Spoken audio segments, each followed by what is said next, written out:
Selamat pagi, saudara-saudara yang dikasih oleh Tuhan. Ya, senang bisa bertemu lagi dalam PA The Mission ini. Saya akan pakai tayangan PowerPoint ya untuk share materi saya hari ini.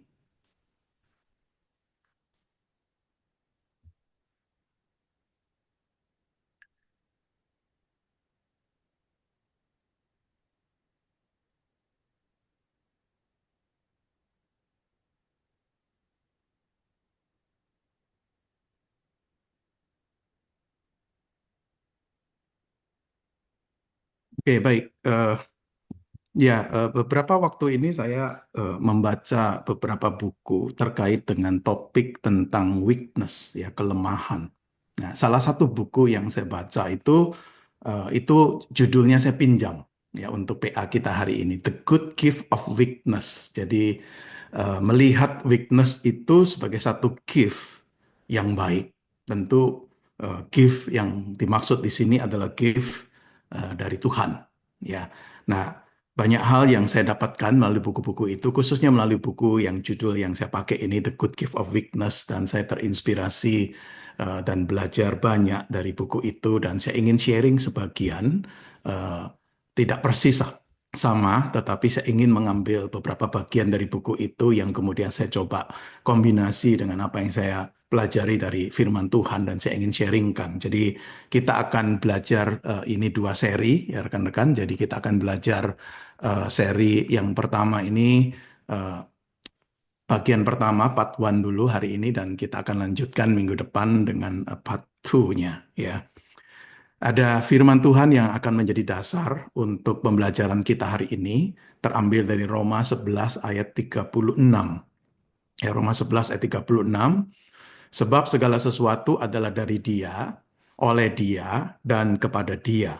Bagi Dialah kemuliaan sampai selama-lamanya. Amin. Ya, Roma 11 ayat yang ke-36. Nah, saya ingin bacakan terjemahan eh, bahasa Indonesia masa kini ya sebagai perbandingan.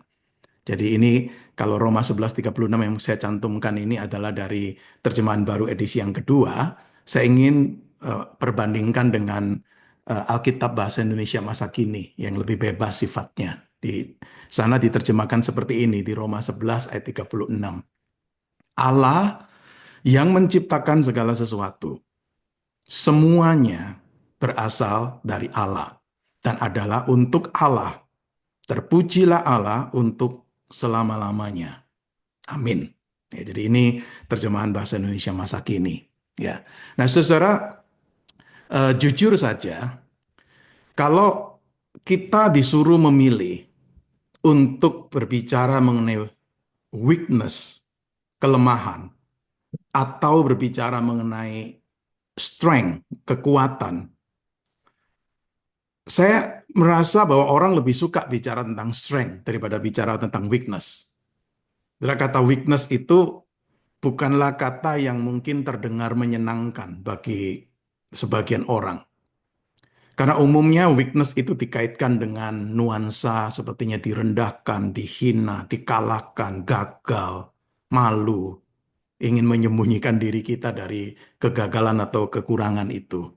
Dan umumnya kita tahu orang tidak ingin menjadi orang lemah. Umumnya orang tidak suka disebut sebagai orang yang lemah. Kelemahan itu boleh katakan sangat sulit untuk diakui. Orang ingin dianggap kompeten, kuat, mandiri. Dan budaya sekitar kita juga kita tahu sangat menghargai yang namanya kekuatan, kekuasaan, pengaruh, kesuksesan, kehebatan, popularitas. Sebenarnya itu nilai-nilai yang menurut dunia ini eh, harus yang menjadi yang utama, terpenting dalam hidup kita nih. Maka umumnya pandangan dunia ini secara umum ya, saya tidak mengatakan semuanya ya, tapi secara umum pandangan dunia itu mengajarkan kita untuk kalau bisa kita menyingkirkan kelemahan kita. Ya, kalau bisa kita itu menjauhkan diri dari kelemahan ini. Saya ambil contoh. Saya menemukan kutipan ini di internet. Contoh pandangan secara umum tentang apa itu weakness. Ada seorang bernama Mary Person itu menuliskan kalimat seperti ini. Dia mengatakan, kelemahan itu menjadikanmu sasaran. Dan aku sudah berjanji pada diriku sendiri sejak lama. Aku tidak pernah mau menjadi sasaran itu. Ya, jadi dia tidak mau untuk diserang oleh yang namanya weakness nih. Karena dia mengatakan weakness itu menjadikanmu sasaran, dan aku berjanji pada diriku sendiri, sejak lama aku tidak pernah mau untuk menjadi sasaran lagi ini. Ini salah satu contoh kutipan. Contoh yang kedua yang saya ingin tunjukkan adalah seorang yang bernama Ilona Andrews itu mengatakan begini, jangan pernah menunjukkan kelemahan, ya, jangan pernah menunjukkan rasa sakitmu. Orang yang rentan atau yang lemah itu akan dimakan, itu akan dihabisi sepertinya itu. Jadi saudara kita melihat ya, eh, kebanyakan manusia itu secara alami mungkin menganggap kelemahan itu sebagai kekurangan yang harus diminimalkan atau ditutupi atau disingkirkan. Dan mudah sekali untuk kita itu karena pengaruh budaya sekitar kita mungkin melihat yang namanya kelebihan atau kekuatan itu sebagai aset yang penting yang harus kita kejar, yang harus kita pertahankan, yang harus kita miliki. Nah, saudara, saya ingin mengajak saudara melalui PA 2 kali ini, minggu ini dan minggu depan, mencoba untuk bertanya seperti ini. Apakah memang kita ini harus memandang semua kelemahan itu sebagai hal yang negatif? Apakah kita ini memang harus mengatasi atau menang atas semua kelemahan kita? Apakah memang tidak baik untuk mengakui bahwa kita ini lemah? Ya kan ada orang-orang tertentu mengatakan jangan, kamu nanti jadi orang yang kurang percaya diri. Kamu memiliki self-esteem yang rendah jadinya kalau selalu melihat diri itu sebagai lemah. Apakah memang tidak baik nih mengakui bahwa kita ini lemah? Nah, saudara, ini pertanyaan akan kita renungkan ya sepanjang PA ini dan satu kalimat yang saya baca yang menarik perhatian saya dari seorang rohaniwan di Amerika Serikat, John Bloom. Dia pernah berkata begini, Allah dalam providensianya memberi kita kelemahan-kelemahan kita, sebagaimana Dia memberi kita kekuatan kita. Setujukah saudara dengan pernyataan tersebut? Ya, dia berani mengatakan Allah itu dalam providensianya memberi kita nih bukannya kekuatan-kekuatan kita nih, tapi dia mengatakan juga memberi kita kelemahan-kelemahan kita. Setelah bicara weakness, kita tahu itu arti weakness atau kelemahan itu memiliki nuansa ini ya, kekurangan, ketidakmampuan, ketidakcakapan, ketidakcukupan, keterbatasan. Nah, semua ini area yang boleh katakan masuk dalam kategori apa yang kita sebut sebagai weakness. Dan kita tahu weakness itu banyak macamnya. Ada kelemahan fisik, ya physical weakness. Ya kita kurang kuat secara fisik, kurang energi, mungkin juga terkait kesehatan tubuh kita. Ada kelemahan secara intelektual, ya ketidakmampuan untuk beberapa aspek ya kita, misalnya ada orang tuh kuat sekali dalam hal matematika, tetapi mungkin ada sebagian kita yang lemah di dalam hal matematika ini. Ya, C.S. Lewis, tokoh Kristen, tokoh pembela Kristen yang sangat dikenal sekali itu, dia mengatakan bahwa dia sangat-sangat lemah sekali kalau bicara tentang matematika. Tetapi dia bicara tentang argumen apologetika, dia sangat kuat sekali. Ya, jadi dia punya kelemahan secara intelektual di dalam area tertentu nih. Ya, kita bisa bicara juga tentang kelemahan karakter pribadi seseorang. Ya, mungkin dia kurang tegas, dia kurang determination, dia kurang kemampuan mungkin untuk mengatur atau memerintah. Kita bicara juga tentang kelemahan secara relasional nih. Orang yang seharusnya bisa memimpin dengan baik, akhirnya tidak bisa memimpin dengan baik. Ada orang tua yang lemah, ada pendeta yang lemah, ada bos yang lemah. Kita juga bicara tentang weakness itu bicara misalnya weak secara posisi, lemah secara posisi ini. Ya, dalam arti kita nggak memiliki posisi tinggi, kita nggak memiliki posisi yang di mana kita bisa memiliki sumber daya yang dibutuhkan untuk bisa memajukan situasi atau mempengaruhi keadaan, saudara. Jadi kelemahan itu banyak ragamnya. Ya, setiap hari saya percaya kita berhadapan dengan yang namanya weakness nih. Baik weakness kita maupun weakness orang lain di area-area tertentu di dalam kehidupan ini. Nah, saudara, buku yang saya baca itu ditulis oleh seorang yang bernama Eric Shoemaker. Ya, dan dia mengkategorikan weakness menurut Alkitab itu dalam 3 kategori. Ya, dia menyebutkan 3 kategori weakness di dalam Alkitab. Yang pertama dia sebut sebagai natural weakness. Kelemahan alamiah. Yaitu memang ketidakmampuan atau keterbatasan bawaan kita karena kita ini makhluk ciptaan. Ini natural weakness, ya. Yang kedua, dia sebut sebagai consequential weakness. Ini kelemahan consequential, yaitu kelemahan yang atau ketidakmampuan yang dipicu dan diperbesar oleh masuknya dosa ke dunia ini. Nah, mencakup di dalam kelemahan ini adalah kelemahan moral. Ya, termasuk juga saya percaya kelemahan secara spiritual. Kenapa? Karena masuknya dosa, pengaruh dosa. Nah, kita semua ini disebut dalam Alkitab sebagai orang berdosa nih. Nah, ini kelemahan konsekuensial. Kemudian yang ketiga disebut sebagai relative weakness. Kelemahan relatif yaitu ketidakmampuan kita memang kalau dibandingkan dengan yang lain. Yang lain itu bisa manusia, bisa binatang, bisa kekuatan alam. Nah, pada waktu dibandingkan kita baru sadar, wah lemah nih. Misalnya di antara manusia kita tahu lah, ada tingkat dan sifat kelemahan yang berbeda. Beberapa orang lebih lemah dalam beberapa hal tertentu daripada yang lain. Ya, misalnya ada orang dengan posisi tinggi, tetapi ada orang dengan posisi yang rendah dalam pekerjaan. Ya, maka kita bisa sebut bahwa orang yang berada dalam posisi lemah mungkin secara posisi itu weak, secara posisi itu lemah nih. Kalau tetangga saya lebih lemah daripada saya dalam hal tertentu, berarti saya lebih kuat dalam perbandingan ini. Jadi di antara manusia itu ada yang golongan disebut golongan kuat atau golongan lemah. Sudah perhatikan dalam Alkitab muncul beberapa kali kan. Tulisan Paulus misalnya di surat Roma. Paulus menyebutkan ada dua golongan ini, golongan kuat, golongan lemah. Bukan karena katakanlah hal-hal kepandaian tertentu, mungkin belum tentu itu. Tetapi mungkin pandangan tertentu, kelompok tertentu dianggap lemah, kelompok tertentu dianggap kuat. Ya, ini Alkitab banyak memakai ungkapan-ungkapan ini. Di dalam hukum Taurat Musa, yang disebut dengan kaum lemah itu umumnya diwakili oleh pertama, orang miskin. Yang kedua, janda. Yang ketiga, yatim piatu. Yang keempat, orang asing. Nah, ini disebut kelompok orang-orang lemah nih. Kenapa? Karena baik secara fisik mungkin atau secara finansial atau secara sosial, masing-masing kategori ini tidak memiliki kekuatan untuk memenuhi kebutuhan atau melindungi diri mereka sendiri, terutama jika dibandingkan dengan kaum yang lebih kuat.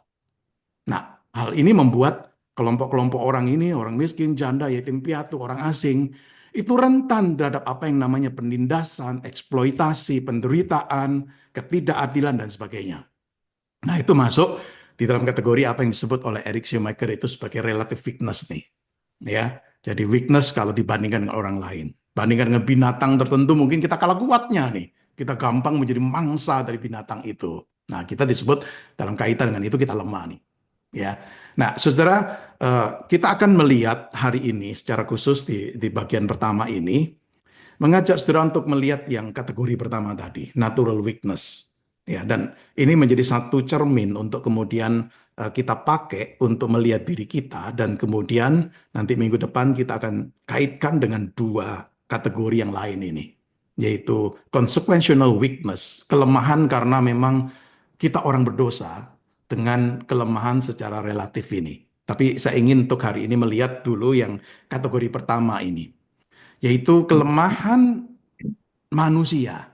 Kalau tadi pakai istilahnya Eric Schumacher itu kelemahan bawaannya manusia memang. Sebagai makhluk ciptaan. Ya, ini kita bicara natural weakness. Ada orang mungkin tidak suka memakai istilah kelemahan.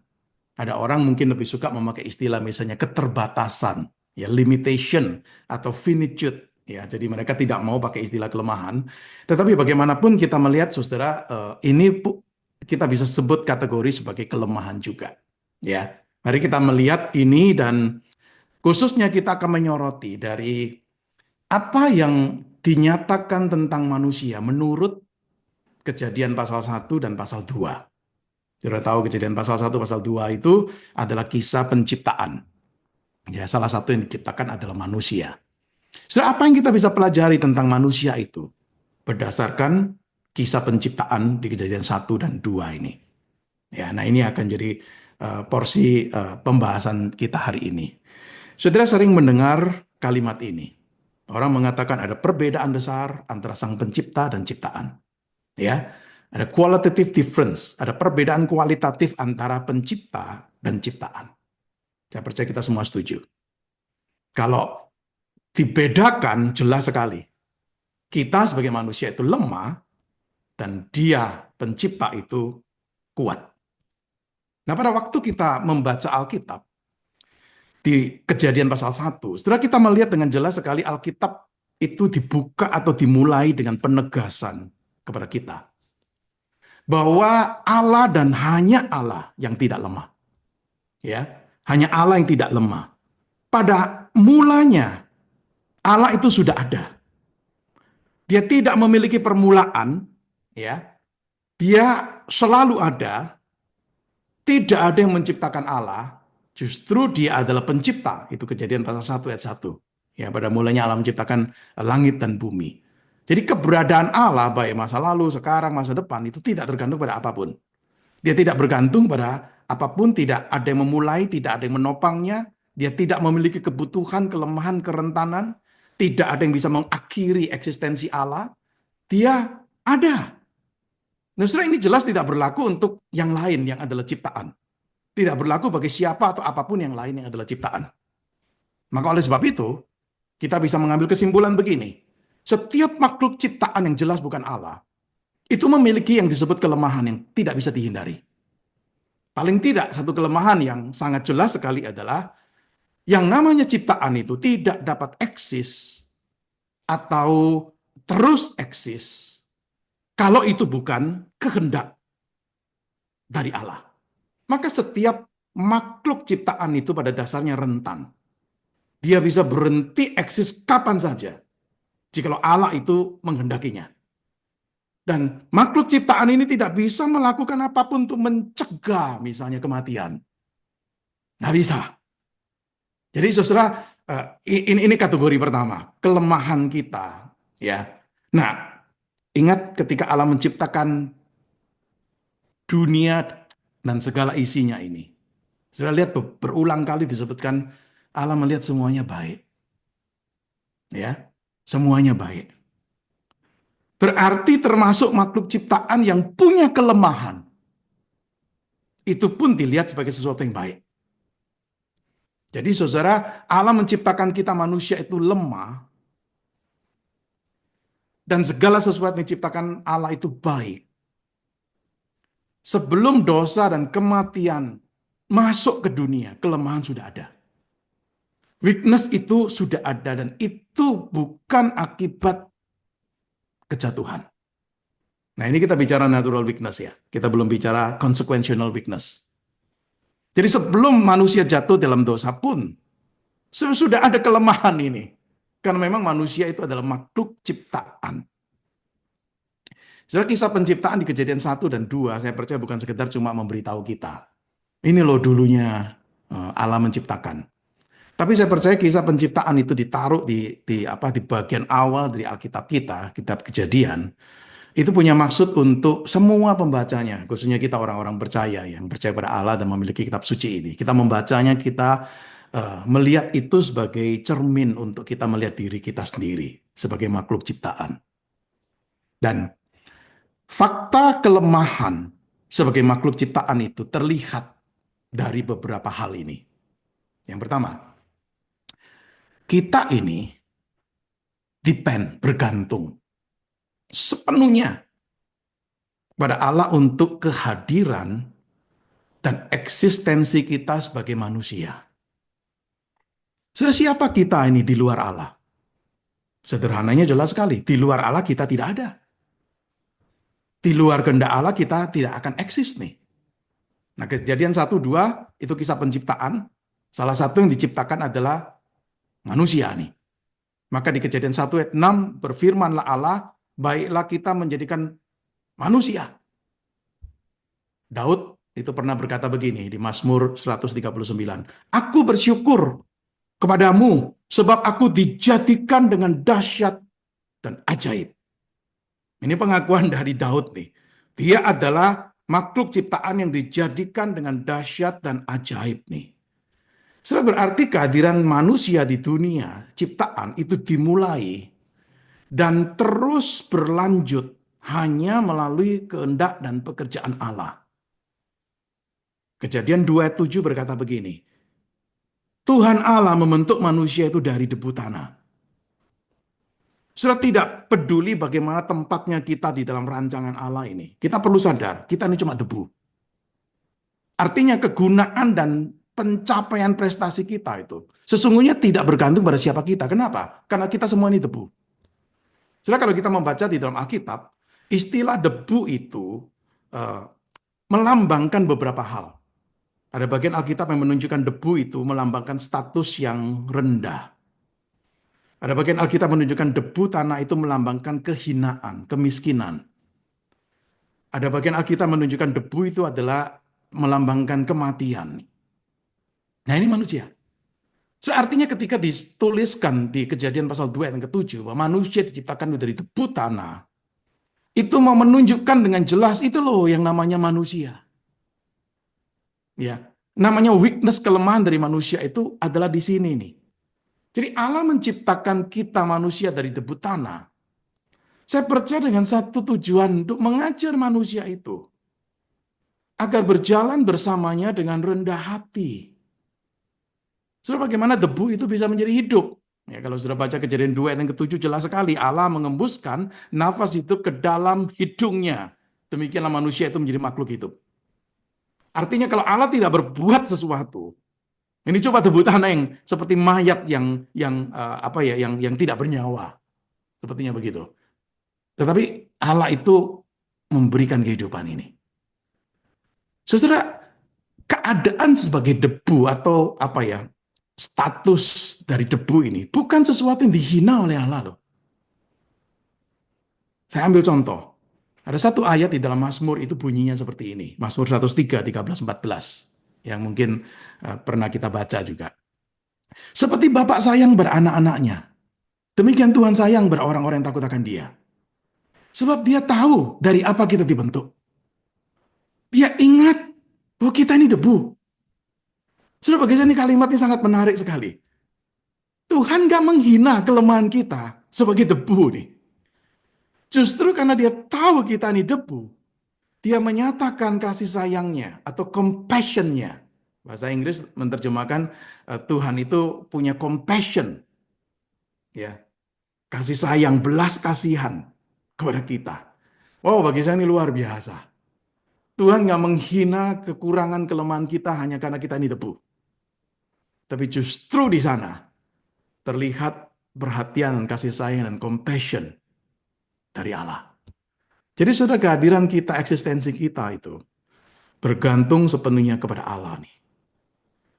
Yang kedua, kita ini bergantung sepenuhnya pada Allah untuk tempat, untuk place kita di bumi ini. Setelah manusia diciptakan, ditempatkan di bumi. Tapi sudah tahu bagaimana keadaan bumi sebelum diciptakan? Kejadian 1 ayat 2 tertulis seperti ini. Bumi belum berbentuk dan kosong. Gelap gulita meliputi samudra semesta dan roh Allah melayang-layang di atas permukaan air.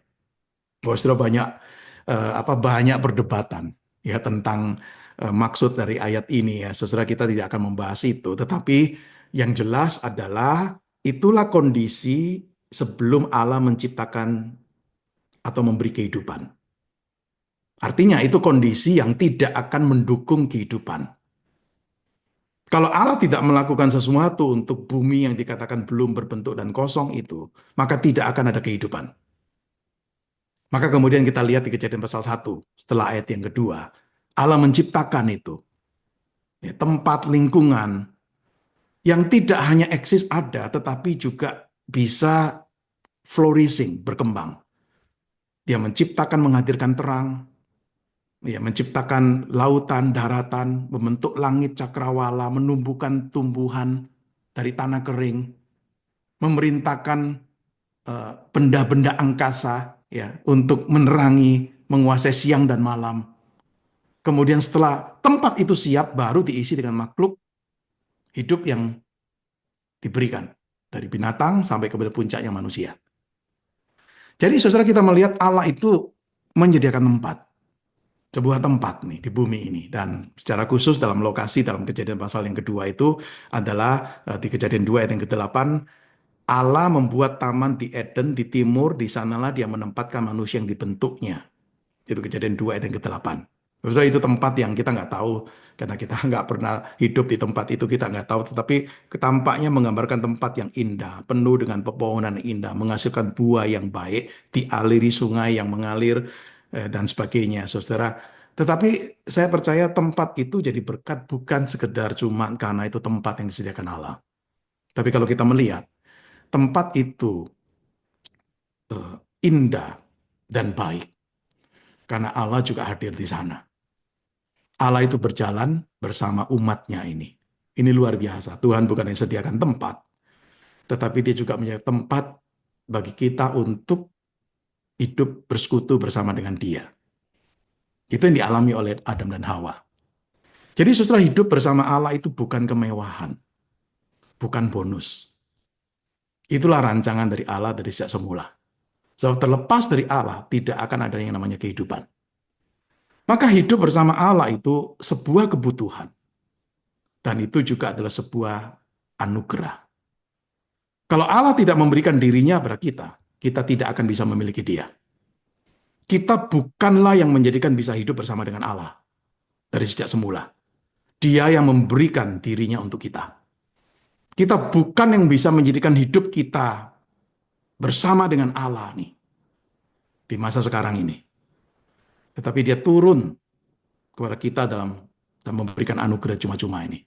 Kita tidak pantas menerima anugerah itu, ya. Tetapi itu diberikan oleh Allah tanpa kita perlu untuk membayarnya. Jadi setiap anugerah dari penciptaan sampai nantinya kita masuk ke penciptaan yang baru, itu adalah anugerah di mana Allah itu mau bersama dengan kita sehingga kita bisa hidup di dalam Dia. Dan ini adalah gift. Jadi bukan sekedar cuma tempat, tetapi Allah hadir. Yang ketiga, dari kisah penciptaan kita belajar bahwa kita sebagai manusia itu bergantung sepenuhnya pada Allah untuk tujuan hidup kita. Ya, Kejadian 1, 26, 27, baiklah kita menjadikan manusia menurut gambar dan rupa kita supaya mereka berkuasa atas ikan-ikan di laut dan burung-burung di udara, atas ternak dan seluruh bumi, atas segala binatang dan melata di bumi. Ya, jadi saudara, kita lihat Allah menciptakan kita untuk menjadi ruler of the whole earth nih, menjadi penguasa menguasai seluruh bumi ini, tentu untuk kemuliaan Dia. Ayat 27, Allah menciptakan manusia menurut gambarnya. Menurut gambar Allah diciptakannya dia, laki-laki dan perempuan diciptakannya mereka. Saudara, istilah gambar, image, itu dalam konteks di dunia Timur Tengah kuno dulu, itu adalah sesuatu yang melambangkan dewa atau ilah. Seorang raja disebut sebagai gambar, image dari dewa atau ilah tertentu. Seorang raja itu seperti memerintah atas nama dewa itu. Saudara, di dalam rancangan Allah, gambarnya dia itu bukanlah patung yang diukir. Bukanlah terbatas hanya seorang raja. Tetapi gambar Allah itu adalah seluruh umat manusia ini. Adalah the image of God. Dan Allah merancang manusia ini sebagai wakilnya. Ya boleh katakan sebagai representasinya nih. Untuk apa? Untuk bekerja sama dalam menjalankan otoritas kerajaan Allah itu di bumi ini. Ya, di Kejadian pasal yang kedua ayat 15 itu lebih detail lagi. Tuhan mengambil manusia dan menempatkannya di Taman Eden untuk mengerjakan dan memelihara taman itu. Tempat di mana Tuhan tempatkan manusia itu, dia dipanggil untuk mengerjakan dan memelihara. Saya percaya ini bukan sekedar cuma tugas apa ya, pertanian atau pertamanan. Ya. Tetapi kata ini sangat penting sekali karena di dalam perjanjian lama, kata mengerjakan dan memelihara itu di kitab Bilangan dipakai untuk tugas seperti seorang imam. Di dalam menjalankan tugas khusus di tempat kudus, itu tugas imam. Dikatakan mengerjakan dan memelihara. Itu pelayanan keimaman di tempat kudus di kemah suci. Jadi saudara, calling manusia itu jelas sekali. Kalau Tuhan nggak memberikan tujuan ini, manusia itu akan menentukan tujuan hidupnya sendiri. Tapi kalau manusia sadar bahwa dia bergantung sepenuhnya pada Allah yang memberikan tujuan itu, maka dia sadar dia dipanggil untuk menjadi penguasa atas alam semesta ini dan priestly servant of God. Ini tugas, ini panggilan dari Allah dan manusia harus sadar nih. Ya, jadi untuk tujuan hidup kita pun juga, saudara, bukan kita yang menentukan, tetapi Allah yang menentukan dan kita dipanggil untuk mentaatinya. Yang berikutnya, saudara, kita ini bergantung sepenuhnya pada Allah untuk provision kita. Saudara, provision itu diterjemahkan harfiah itu penyediaan. Ya, sesuatu yang disediakan untuk kita. Saudara, menariknya begini. Topik pertama yang Allah bicarakan setelah menciptakan manusia di Kejadian pasal 1 ayat 29 dan 30 adalah tentang makanan. Food. Ya, ada perdebatan-perdebatan ayat itu ya, tapi saya tidak masuk dalam perdebatan di sana. Tapi topiknya jelas. Kejadian 1, 29, 30 itu food, bicara makanan. Saudara, jelas prinsipnya begini. Untuk hidup, kita perlu makan. Untuk makan, kita butuh makanan. Dan untuk mendapatkan makanan, kita butuh Allah. Ya, kita butuh makanan, kita memperoleh kekuatan dari makanan. Tanpa makanan, kekuatan kita memudar dan akhirnya kita bisa mati. Jadi kebutuhan akan makan itu bukan hasil dari kejatuhan. Bukan akibat dari kejatuhan dalam dosa. Bukan. Tetapi itu adalah bagian dari rancangan Allah. Allah memang tidak harus menciptakan kita untuk butuh makan. Dia bisa lakukan manusia nggak perlu makan nih. Bisa. Tetapi Allah tidak lakukan itu. Dengan Allah melakukan itu, dia mengingatkan kita bahwa setiap hari ini kita nggak akan bisa memenuhi kebutuhan kita sendiri. Yang tidak perlu makan cuma Allah, boleh katakan seperti itu. Allah yang hidup tidak makan. Jadi ketika kita makan, kita ingat bahwa kita bukan Allah. Kita berulang kali makan sepanjang hidup ini untuk mengingat bahwa kita selalu memiliki kebutuhan yang hanya dapat disediakan oleh Allah. Jadi saudara, makanan membantu kita menyadari bahwa kehidupan itu berasal dari Allah dan ditopang oleh Allah untuk kebutuhan-kebutuhan kita, untuk provision kita nih. Dia yang memberi makanan, dikatakan di Mazmur 136, kepada segala makhluk, dia memberi makanan. Maka tidak heran saudara, Yesus mengajarkan dalam doa Bapa kami kan, salah satunya berkaitan dengan makanan. Berikanlah pada hari ini makanan kami yang secukupnya. Makanan sesehari. Ya, give us today our daily bread. Ya, berikan pada kami roti harian kami. Roti harian loh. Bukan roti mewah, bukan roti mahal, tapi roti sesehari yang kita butuhkan. Yesus katakan apa? Jadikan itu sebagai subjek topik yang kau doakan. Dia mengingatkan apa? Memang kita bergantung pada Allah nih. Saudara, Kejadian pasal yang kedua, 8-9 mengatakan Tuhan itu menempatkan manusia di Taman Eden. Lalu dikatakan begini, setelah ditempatkan di Taman Eden, lalu Tuhan Allah menumbuhkan berbagai pohon yang menarik dan baik untuk dimakan buahnya. Juga pohon kehidupan di tengah-tengah taman itu. Tuhan sediakan, saudara, sesuatu yang apa? Berbagai pohon yang menarik dan yang baik untuk dimakan. Wah, dia memberikan keanekaragaman, nutrisi, keindahan ini untuk dinikmati oleh manusia. Dan itu datangnya dari Allah. Jadi saudara, Allah menyediakan makanan atau provision kita dengan cara yang sedemikian rupa agar kita tidak lupa bahwa Dia memang sumber segala berkat, sumber segala kebahagiaan. Yang berikutnya, saudara, kita bergantung sepenuhnya kepada Allah untuk proteksi kita, perlindungan kita. Saudara tahu Kejadian 2, 16, 17. Larangan yang Tuhan berikan. Lalu Tuhan Allah memberi perintah pada manusia, firman-Nya, buah dari semua pohon taman ini boleh kau makan dengan bebas. Tetapi buah dari pohon pengetahuan tentang yang baik yang jahat itu jangan kau makan. So pada saat engkau memakannya, engkau pasti mati. Sekali lagi saudara, banyak perdebatan ya di antara para ahli tentang apa itu pohon pengetahuan baik dan jahat. Sekali lagi kita tidak masuk ke sana, tapi kita lihat poin utamanya nih. Ada larangan diberikan. Pada waktu larangan itu dilanggar, maka ada konsekuensi yang akan dihadapi. Saudara, kalau manusia nggak diberitahu tentang pohon itu, manusia tidak akan tahu.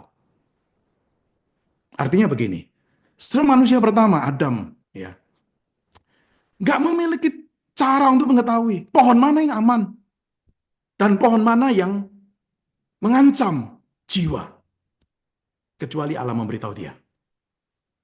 Artinya, saudara, inilah salah satu aspek weakness-nya kita nih. Sesungguhnya kita tidak mampu membedakan mana yang aman dan mana yang mematikan. Mana yang baik dan mana yang buruk. Kecuali Allah yang memberitahu kita. Saudara, sekali lagi mengingatkan, ini loh, yuk bergantung nih. Kita bergantung untuk proteksi jiwa kita dari anugerah Allah. Dinyatakan oleh apa? Kenapa berulang kali dalam Alkitab kita membacakan? Kenapa manusia perlu dengar firman? Kenapa Allah itu selalu minta umatnya itu mentaati firman? Kenapa? Karena Allah tahu kita ini nggak bisa bijak, nggak bisa membedakan mana yang aman, mana yang mematikan. Takut akan Tuhan itu permulaan hikmat, itu Amsal 9 ayat 10. Untuk bisa hidup berhikmat, punyailah takut akan Tuhan. Jadi dari sejak awal, kita manusia diajarkan untuk tidak bersandar berpengertian kita sendiri, tetapi hidup percaya kepada Allah untuk apa? Proteksi kita. Maka kita tidak pernah tidak butuh firman. Kita tidak pernah tidak butuh Dia untuk perlindungan kita nih. Yang terakhir, setelah dari kisah penciptaan kita belajar, kita juga bergantung sebetulnya kepada Allah untuk partner kita. Saudara saya, yang saya maksudkan di sini bukan sekedar seorang partner, tetapi saya percaya juga mencakup partner-partner yang lain. Meskipun contoh yang diberikan di sini memang adalah pasangan, ya kan? Sudah tahu Allah menciptakan alam semesta dan berulang kali di Kejadian pasal 1 dikatakan Allah melihat semuanya itu baik. Bahkan puncaknya itu Kejadian 1 ayat 31, Allah melihat segala yang dijadikannya itu sungguh sangat baik. Tapi begitu masuk ke Kejadian 2:18 dikatakan tidak baik kalau manusia itu seorang diri. Aku akan menjadikan baginya penolong yang sepadan dengan dia. Jadi saudara, tidak baik itu bukan sekedar cuma pernyataan biasa, tapi itu sangat tegas. Allah menekankan ini poin penting. Ini sangat buruk nih. Kalau tidak terjadi, yaitu kalau manusia hanya seorang diri. Saudara, mengapa tidak baik? Apakah karena manusia kesepian? Saya percaya tidak. Tidak mungkin manusia memiliki relasi dengan Allah, tidak mungkin yang kesepian. Apakah perlu orang lain karena ada rasa aman kalau jumlah banyak? Saya rasa bukan. Allah sebagai pelindung, penyedia sudah cukup bagi manusia. Jadi solusi Allah untuk kesendirian manusia itu adalah karena apa? Dikatakan aku akan menjadikan seorang penolong yang sepadan dengannya. Tidak baik bagi manusia untuk seorang diri karena apa? Dia memang butuh penolong. Seorang penolong datang mendampingi yang lain untuk memberi kekuatan dan bantuan dalam satu tugas. Manusia membutuhkan penolong karena apa? Memang dia butuh bantuan. Dia tidak akan mampu untuk menguasai bumi, melayani bekerja di taman itu sendirian. Allah menciptakan manusia pertama dengan kekurangan, dengan kelemahan. Jadi sebelum kejatuhan, sebelum masuknya dosa, Allah menciptakan manusia memang dalam kelemahan. Artinya apa? Dia nggak bisa sendirian. Tidak ada laki-laki atau perempuan yang dapat bekerja sendiri secara mandiri untuk memenuhi tujuan Allah di bumi ini. Kedua jenis kelamin ini bergantung satu sama lain. Ingat, Allah menyediakan wanita ini, perempuan ini. Itu solusi dari Allah. Solusinya bukan datang dari Adam, tapi solusinya datang dari Allah yang menyediakan wanita ini. Jadi pertolongan itu hanya datang karena Allah menyediakan. Dan Allah adalah satu-satunya yang memberikan kekuatan untuk setiap kelemahan kita ini. Termasuk memberikan orang-orang yang menjadi partner kita, apakah pasangan kita, atau mungkin rekan kerja kita, atau apa yang menolong kita untuk mampu melaksanakan pekerjaan dan tugas yang dia berikan. Tidak baik kalau manusia itu seorang diri. Sekali lagi saudara, itu Ada satu pernyataan yang saya percaya berlaku bukan hanya untuk Adam saat itu, tapi saya percaya berlaku untuk kita juga hingga saat ini. Ketika kita meminta bantuan pada orang lain, itu sesungguhnya adalah pengakuan kelemahan kita. Bahwa kita nggak bisa melakukan sesuatu sendirian. Itu keterbatasan. Jadi ada beberapa aspek ini yang kita bisa pelajari secara cepat ya dari kisah kejadian 1 dan 2. Pertanyaannya di kenapa kelemahan itu? Saya harap sudah mulai menangkap sesuatu di sini. Ketika kita mempelajari topik tentang weakness. Kelemahan itu penting kenapa? Karena kelemahan itu latar belakang yang digunakan Allah untuk menunjukkan kekuatannya. Setelah ketika kita menyangkali kelemahan kita, sesungguhnya kita menolak kuasa Allah. Ketika kita membanggakan diri kita sendiri, kita tuh menyangkali akan providensia Allah nih. Kelemahan ada untuk menunjukkan apa? Untuk menunjukkan kekuatan dan kemuliaan Allah dalam segala hal. Maka dalam hal inilah kita bisa mengatakan kelemahan adalah anugerah Allah yang baik. Karena itulah konteks di mana dia memberikan dirinya kepada kita. Jikalau kita tidak lemah, maka kita mengatakan saya nggak butuh Allah. Tapi dari sejak semula Allah merancang manusia lemah supaya manusia sadar apa? Dia butuh Allah. Ya. Maka seorang penulis buku Elliot Joy menulis buku juga tentang weakness, ya. Dia mengatakan kalimat ini. Weakness, kelemahan itu adalah satu undangan suci. Holy invitation untuk mengizinkan anugerah itu menjalankan pekerjaannya. Satu undangan suci. Tuhan kau dalam anugerahnya, silakan bekerja dan menolong. Saudara, kelemahan itu bagi saya seperti satu good news. Kenapa? Karena Allah tidak menghina kelemahan. Allah mengasihi yang lemah. Ya, tadi saya kutip itu kan, kita ini debu tapi Tuhan itu sayang pada kita. Allah melihat semua yang dijadikannya itu baik. Ya, baik loh, bukan tidak baik. Termasuk manusia yang lemah nih. Jadi Allah mengasihi ciptaannya yang lemah. Dia senang untuk menyediakan hal-hal baik yang memang kita butuhkan, memberi kekuatan. Dia senang melakukan itu. Dan itu akan terus berlanjut sampai nantinya ketika kita diselamatkan di dalam Kristus. Kita lemah, nggak mungkin dapatkan keselamatan kita sendiri. Ya. Jadi saudara, kalau saya boleh rekap apa yang kita bahas secara cepat hari ini melalui kejadian 1 dan 2. Kesimpulan penutup yang saya bisa katakan adalah begini. Tidak ada yang salah dengan menjadi makhluk yang lemah. Kelemahan itu bukan kesalahan dalam rancangan alam semesta. Tapi itu adalah satu fitur, satu ciri. Dan itulah cara Allah menciptakan kita. Mengingatkan bahwa kita tidak ada yang namanya manusia yang mandiri. Allah menciptakan kita untuk bergantung padanya, bergantung satu sama lain. Allah tidak menciptakan kita untuk hidup dengan kekuatan kita sendiri. Bahkan di Taman Eden yang kita sebut sebelum masuk dosa itu, taman yang lingkungan yang kita mungkin sebut perfect sepertinya, sempurna nih. Adam dan Hawa tetap bergantung pada Allah dan bergantung satu dengan yang lain. Kenapa? Karena memang mereka bukan manusia sempurna. Ya, mereka bukan manusia yang sempurna, maka mereka butuh untuk bergantung pada Allah. Jadi kelemahan mengingatkan kita, Allah itu merancang seluruh kehidupan itu untuk memang kita jalani dengan iman. Dia tidak merancang kehidupan itu untuk kita jalani dengan kekuatan kita sendiri. Kehidupan, kebebasan, kebahagiaan tidak ditemukan dalam independensinya kita. Semuanya berakar sepenuhnya pada ketergantungan kepada Tuhan. Jadi dari sejak permulaan nih, ya dari penciptaan, sejak penciptaan Allah mengajari kita, membuat kita, menjadikan kita untuk apa? Ingat untuk memandang Dia, melihat Dia, berharap pada Dia untuk segala keberadaan kita dan segala kebutuhan kita. Maka sebagai penutup saya ingin mengutip Eric Shoemaker berkata begini dalam bukunya The Good Gift of Weakness. Dia berkata, weakness, kelemahan itu adalah seperti soil, tanah, di mana iman itu bertumbuh. Dan dengan iman itulah di mana kehidupan itu akan bisa flourish. Jadi jangan malu dengan kelemahan kita. Jangan berpikir bahwa kelemahan itu membuat kita nggak bisa mendekati Allah. Jangan putus asa berpikir bahwa kita ini harus selalu tampil kuat, tampil hebat. Mari kita embrace our weakness. Ya, rangkul rayakan kelemahan kita. Bukan berarti bahwa kita kemudian mengabaikan kelemahan-kelemahan yang perlu diperbaiki. Saya rasa poinnya bukan di sana.